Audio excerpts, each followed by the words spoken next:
अरे वाह, कितना सुंदर और शांत जंगल है। चारों ओर ऊंचे मजबूत और सीधे खड़े पेड़। इनसे तो खूब लकड़ी मिलेगी। भगवान का लाख लाख शुक्र है, आज हमें खाली पेट नहीं सोना पड़ेगा। चलो अभी जल्दी से लकड़ियां काट लेता हूँ। गिरधारी ने एक मजबूत पेड़ के तने पर कुल्हाड़ी चलाई, लेकिन पेड़ पर कोई असर नहीं हुआ, जिसे देख गिरधारी दंग रह गया। अरे ये क्या, मैंने तो आज ही कुल्हाड़ी की धार तेज की थी, फिर भी पेड़ पर कोई असर नहीं हो रहा। गिरधारी ने फिर से कुल्हाड़ी चलाई, पर पेड़ पर कोई असर नहीं हुआ। उसने दूसरे पेड़ पर कोशिश की, फिर तीसरे पर हर जगह वही हाल, पेड़ पर कोई असर नहीं हो रहा था। गिरधारी को घबराहट होने लगी। ये क्या, एक भी पेड़ पर कुल्हाड़ी का कोई असर नहीं हो रहा। कहीं मुखिया जी ने मुझे कोई बंजर जंगल तो नहीं दे दिया। अब क्या होगा? बच्चों के लिए यही तो उम्मीद जागी थी। तभी पीछे से एक मधुर और शांत स्वर आया। पुत्र, वह पेड़ ऐसे नहीं कटेगा। गिरधारी पीछे मुड़ा तो देखा एक वृद्ध खड़ा है। प्रणाम बाबा, आप कौन हैं? और ये पेड़ कैसे कटेगा फिर? मैं इस वन का रक्षक हूँ, तपोवन बाबा। यह जंगल कोई साधारण जंगल नहीं है। इसकी रक्षा वर्षों से मैं कर रहा हूँ। परंतु बाबा, इस जंगल से लकड़ियाँ काटने का अधिकार मुझे मुखिया जी ने दिया है। मुझे लकड़ी काटनी है, मेरा परिवार भूखा है। फिर गिरधारी ने उन्हें अपनी पूरी व्यथा सुना दी। गरीबी, बच्चों की भूख, दूसरों का ताना और अब उम्मीद का अंतिम सहारा। तपोवन बाबा ने गहरी सांस ली और बोले, तुम सच्चे और मेहनती लगते हो पुत्र, इसलिए मैं इस वन को तुम्हारे लिए खोलता हूँ, पर एक शर्त पर। कैसी शर्त बाबा? तुम केवल उतनी ही लकड़ी काटोगे जितनी जरूरत हो, और जब कोई जरूरतमंद मिले तो उसकी मदद अवश्य करोगे। अगर तुमने लोभ किया या पेड़ों का दोहन किया तो ये जंगल फिर से बंद हो जाएगा। बिल्कुल बाबा, मैं वचन देता हूँ कि मैं जरूरत से अधिक लकड़ियाँ कभी नहीं काटूंगा और जरूरतमंद की मदद भी करूंगा। गिरधारी ने उस दिन जरूरत भर की लकड़ी काटी, बाजार में बेची और पहले दिन ही उसे दुगने पैसे मिले। घर पहुंचते ही उसने आटा, चावल, दाल, सब्जी, मिठाई, बच्चों के लिए गुड़ और रंजना के लिए एक नई साड़ी ली। और फिर क्या था, गिरधारी ने अगले ही दिन से यह प्रयोग शुरू कर दिया। लकड़ियों को सही तरीके से सुलगाकर उनका कोयला तैयार करने लगा। धीरे धीरे उसका कोयला बहुत प्रसिद्ध हो गया। गांव के व्यापारियों में उसके कोयले की चर्चा होने लगी। गिरधारी भैया का कोयला आसपास में सबसे बढ़िया है। धुआं कम और गर्मी ज्यादा देता है। हाँ भैया, उसके कोयले का कोई मुकाबला नहीं। पता नहीं वो इतनी अच्छी लकड़ियां कहाँ से लाता है, और उसका कोयला इतना अच्छा होता है। देखा रंजना, अब लोग मेरे नाम से कोयला खरीदते हैं। मेरा कोयला बनाने का विचार कितना सही साबित हुआ। हाँ, सच कहा आपने। अगर इसी प्रकार से चलता रहा तो हम थोड़े ही दिनों में बहुत पैसे वाले हो जाएंगे।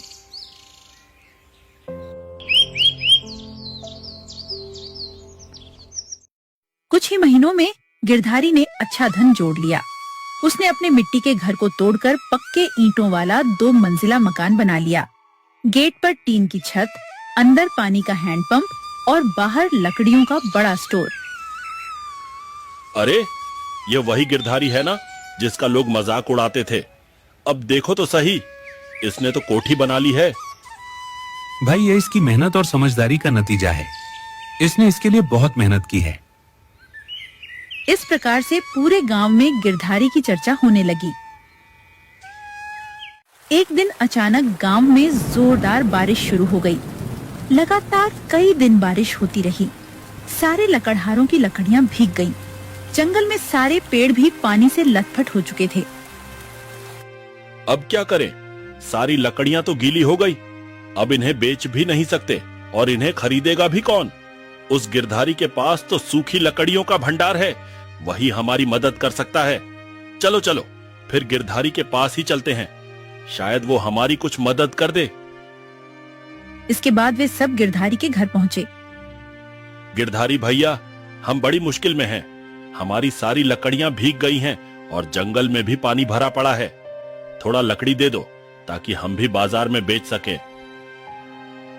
अच्छा, अब याद आए हम। जब मैं भटक रहा था, मुझे जब खाली हाथ लौटना पड़ता था, तब तुम ही हंसते थे ना। और अब आप लोगों को मुझसे मदद चाहिए। चले जाओ यहाँ से, नहीं दूंगा एक टहनी भी। निकलो यहाँ से। वे सब निराश होकर लौट गए। तभी उसकी पत्नी रंजना बोली, सुनिए जी, जब सबने आपका मजाक उड़ाया तब हमें दुख हुआ, लेकिन अगर हम भी वैसा ही करें तो क्या फर्क रह जाएगा हम में और उनमें? फर्क इतना ही है कि अब मैं कमजोर नहीं हूँ और मदद उसी की जाती है जो अपनों को समझे। उन्होंने मेरी भी बुरे समय में मदद नहीं की। अब गिरधारी दिन रात लकड़ी काटने और कोयला बनाने में लग गया। उसे पैसे की इतनी आदत हो गई कि वह जरूरत से ज्यादा पेड़ काटने लगा। जंगल में अब गिनती के ही पेड़ रह गए थे। अब जो भी बचा है सब काट लेता हूँ, बाद में जो होगा देखा जाएगा।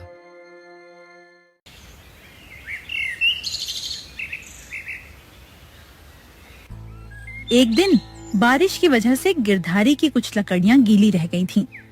गिरधारी ने सोचा कि कोयला नहीं बना तो लकड़ी ही बेच दूं। वह लकड़ियां लेकर बाजार चला गया। बाजार में एक बुजुर्ग व्यापारी आया। वह दुर्लभ वस्तुओं का ज्ञानी था।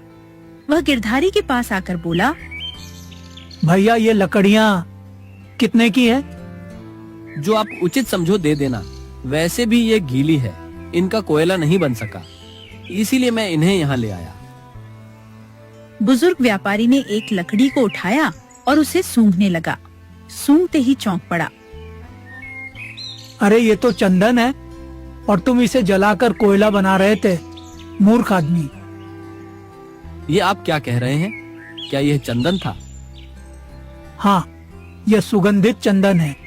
इसका मूल्य हजारों में होता है और तुम इसे राख बना रहे थे। तुमसे बड़ा मूर्ख मैंने आज तक नहीं देखा। इतना कहकर बुजुर्ग व्यापारी चला गया। गिरधारी सिर पकड़कर बैठ गया। हे भगवान, यह मैंने क्या कर दिया?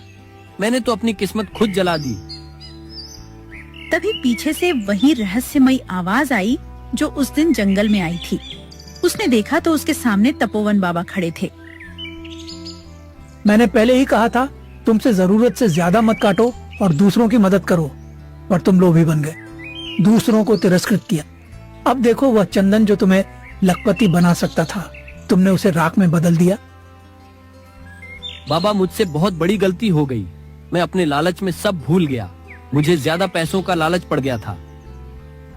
अब तुम्हारे लिए वह जंगल भी बंद हो गया है, पेड़ खत्म, सौभाग्य समाप्त। अब तुम कभी उस जंगल से लकड़ियां नहीं काट पाओगे। इतना कहकर तपोवन बाबा वहां से चले गए। गिरधारी घंटों तक उसी जगह बैठा रहा जहां वह कभी पूरे विश्वास के साथ पेड़ काटा करता था। अब वहां न कोई पेड़ बचा था, न उम्मीद। मैंने कितना बड़ा पाप कर दिया। चंदन को जलाकर राख बना दिया। वो जो भगवान का दिया एक वरदान था, उसे अपने लालच से खत्म कर दिया। मेरी बुद्धि मारी गई थी जो इतनी महंगी लकड़ी को जलाकर राख कर दिया। गिरधारी उदास मन से घर लौटा। उसके चेहरे से साफ झलक रहा था कि कुछ बहुत बड़ा खो चुका है।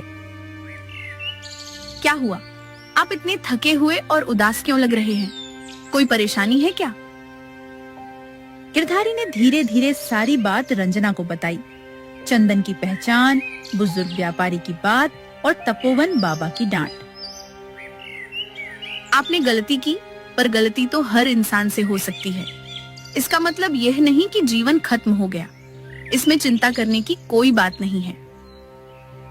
पर मैं अपने लालच में अंधा हो गया था। रंजना जो मदद मांगने आए उन्हें अपशब्द कहे। जब मुझे जरूरत थी तब सबने ताना मारा, लेकिन क्या मैं उनसे अलग था? अगर आप अब भी कुछ अच्छा करना चाहे तो अभी भी समय है। हो सकता है जंगल ना रहे, पर सेवा का रास्ता अब भी खुला है।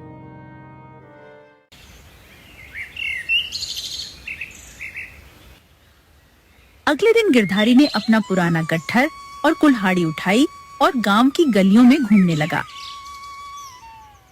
वो हर उस लकड़हारे के पास गया जिसे उसने पहले मना कर दिया था। कृपाल भाई, किशन भाई, मैं आप सबसे माफी मांगने आया हूँ। जब आप सबको मेरी जरूरत थी तब मैंने मुंह मोड़ लिया। मुझे माफ कर दो, मुझसे बहुत बड़ी गलती हो गई। अरे नहीं गिरधारी भैया, आप क्यों माफी मांग रहे हैं? अब तो आप बहुत बड़े आदमी हो चुके हो, हम तो आपके आगे कुछ भी नहीं। नहीं कृपाल, मैं अब वही हूँ जो पहले था, एक गरीब लकड़हारा। बस फर्क ये है कि मैंने अपने घमंड और लालच से अपना भाग्य जला डाला। अब मैं चाहता हूँ कि मैं फिर से इंसान बन सकूं, मददगार इंसान। यह सुनकर सबकी आंखें भर आईं। आप जैसा ईमानदार आदमी हमने कभी नहीं देखा भैया। जो अपनी गलती खुले दिल से स्वीकार कर ले वही असली इंसान होता है। हम सब मिलकर फिर से पेड़ लगाएंगे। जिस जंगल ने हमें जीवन दिया, अब हमारी बारी है उसे जीवन देने की। फिर सबने मिलकर पुराने जंगल में पौधे लगाने शुरू किए। हर दिन कुछ लोग समय निकालकर जंगल को नया रूप देने में लग गए। कुछ महीनों में वह उजड़ा हुआ जंगल हरा भरा होने लगा। एक सुबह गिरधारी पौधों को पानी दे रहा था कि तभी पीछे से वही शांत स्वर सुनाई दिया। पुत्र, मैं तुम्हारे अच्छे विचारों से प्रसन्न हुआ।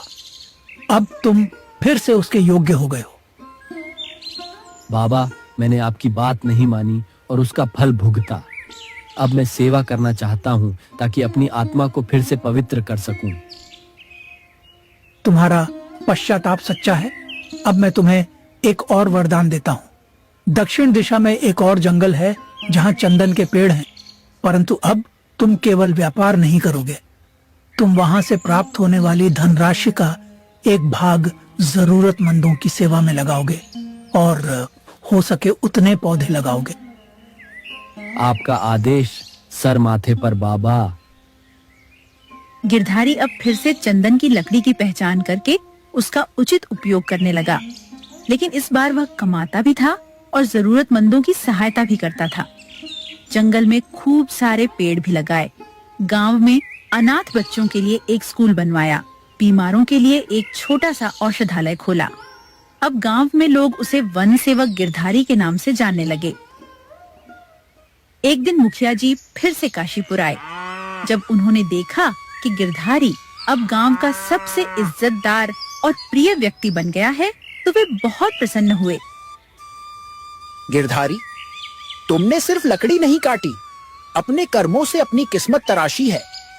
तुम्हें देखकर गर्व होता है कि मैंने अपना जंगल सही हाथों में सौंपा है। यह सब आपके आशीर्वाद और तपोवन बाबा की सीख से ही संभव हो सका है मुखिया जी। मुखिया जी ने गिरधारी को अच्छे पुरस्कार दिए और सारे वन सौंप दिए। कहानी की सीख प्रकृति का दोहन नहीं, उसका संरक्षण करो। जिन्होंने तुम्हें गिराया उन्हें उठाने का मौका दो। फर्क वहीं से शुरू होता है। लोभ में पड़ा व्यक्ति अपना भाग्य राख बना बैठता है। गलती स्वीकार कर आगे बढ़ना ही सच्चा परिवर्तन है।